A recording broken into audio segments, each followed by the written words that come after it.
هستیم. من تا در دلی پاکت دلی من آشیان ماند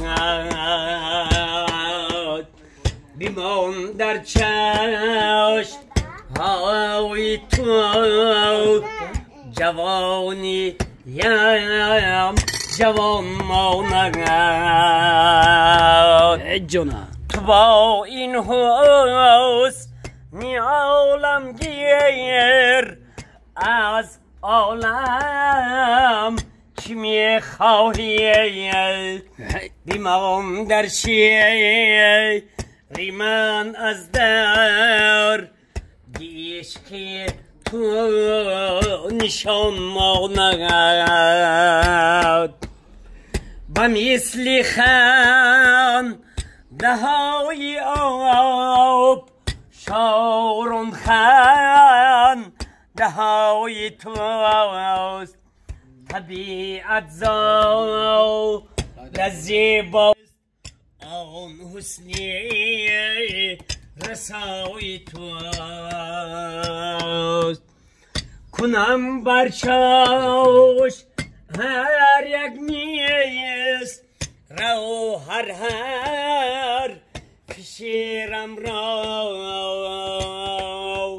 چون اوست تو خانی رو دکی از خاک میکاوی مرا چون اوست تو خانی رو دکی از خاک میکاوی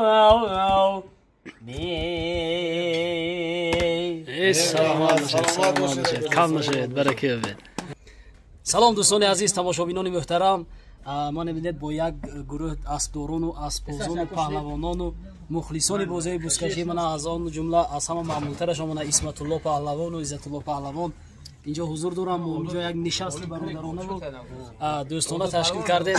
آزاد پهلوان در بری ما اصلا زنده باشند خانشان اکای سعید خصاب اینجا من بهزوجان از میندونه برادر ما نوار بردار زنده و سلامت باشید. اینجا میدید عزت الله اکا سلامت باشید اکای خورشید زاق بیجاکا زنده باشید سلامت باشید. اینجا از هر یک دهه وادی زرافشان یک نماینده ها هستند. این از جماعت کوستروژ از جماعت لایق شهر از جماعت دیوتی یوری از جماعت دیوتی وورو دوستی همه وقت چیزی خوب است. دوستی همه وقت چیزی خوب است. سلامت و سربلند باشید کم نشوید برکت یابید.